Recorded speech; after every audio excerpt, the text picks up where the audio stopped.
Dewa United resmi mengakhiri kerjasama dengan pelatih asal Belanda, Jan-Olde Riekerink, setelah kedua belah pihak sepakat berpisah.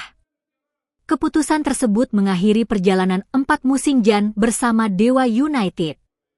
Selama periode itu, ia dinilai memiliki kontribusi besar dalam perkembangan klub, mulai dari tim yang berjuang keluar dari papan bawah hingga mampu bersaing di papan atas Liga 1.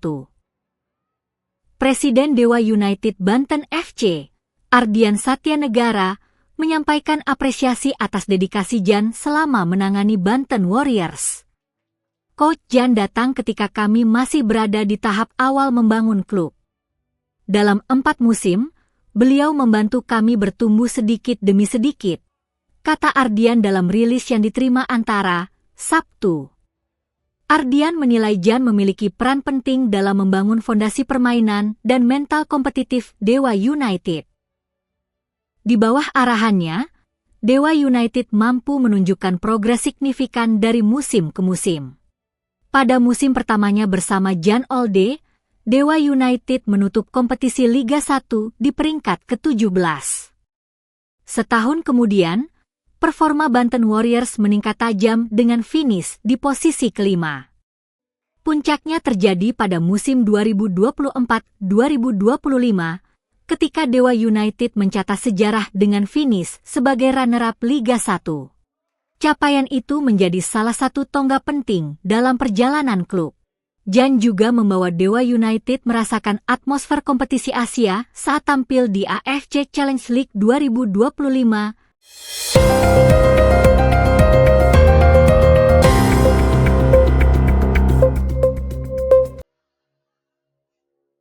Tiga pemuda di kota Makassar, Sulawesi Selatan, nekat mencuri 8 batang pipa tembaga di sebuah toko bangunan setelah sakit hati karena dilarang menjadi juru parkir liar di depan toko tersebut. Aksi pencurian itu terjadi di sebuah toko bangunan di Jalan Veteran Selatan, Kecamatan Mamajang, Kota Makassar, pada 15 Juni 2026. Kasus tersebut terungkap setelah polisi memeriksa rekaman kamera pengawas atau CCTV di lokasi kejadian. Dari rekaman CCTV, polisi mengidentifikasi wajah para pelaku hingga akhirnya menangkap 3 orang berinisial Su, 39, RAT, 35, dan SDT, 35. Kapolsek Mamajang, AKP Tri Husada, membenarkan penangkapan 3 pelaku pencurian tersebut. Ia mengatakan, para pelaku berhasil diamankan setelah tim Opsnal Reskrim Polsek Mamajang melakukan penyelidikan berdasarkan rekaman CCTV toko bangunan. Dalam rekaman kamera pengawas, terlihat 2 pelaku bekerja sama memanjat bagian depan toko untuk menjangkau ventilasi udara yang berada di atas pintu. Setelah berhasil masuk dan mengambil pipa tembaga, para pelaku langsung meninggalkan lokasi.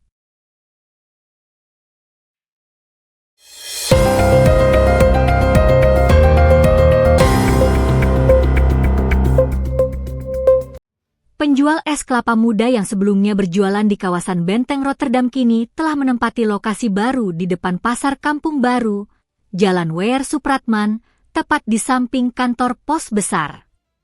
Relokasi tersebut dilakukan untuk menciptakan area berjualan yang lebih aman, tertata, dan memberikan kepastian usaha bagi para pedagang.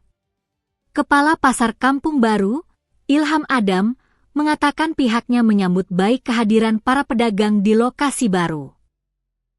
Menurutnya, kawasan tersebut diharapkan menjadi tempat usaha yang lebih nyaman sehingga para pedagang dapat menjalankan aktivitas tanpa dihantui kekhawatiran akan penertiban.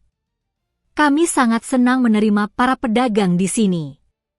Harapannya mereka merasa nyaman dan betah berjualan karena lokasinya lebih aman, tertata, serta tidak perlu lagi khawatir akan tergusur, kata Ilham, Minggu 5 Juli.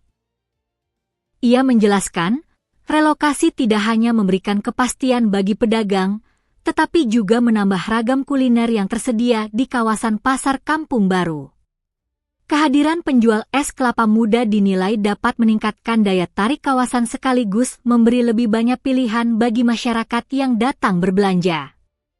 Ilham juga mengajak pelanggan yang sebelumnya membeli es kelapa muda di kawasan Rotterdam agar tetap mendukung para pedagang dengan mengunjungi lokasi baru mereka.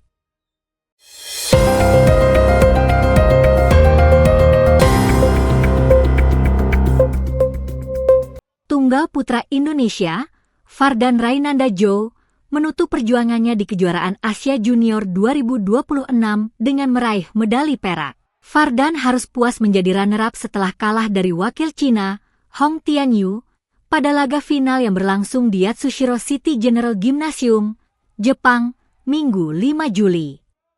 Dalam pertandingan final tersebut, Fardan takluk 2 game langsung dengan skor 18-21, 19-21.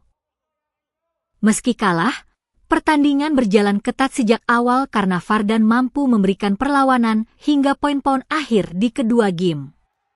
Fardan mengakui banyak kehilangan poin akibat kesalahan sendiri, terutama pada game pertama. Ia juga menyebut belum mampu mengendalikan diri saat memasuki momen penting pada game kedua. Tadi pada game pertama saya banyak melakukan kesalahan sendiri dan itu memberikan terlalu banyak poin ke lawan. Di game kedua saya tidak bisa kontrol diri sendiri dan banyak ragu, kata Fardan dalam keterangan resmi PPPBSI seusai laga.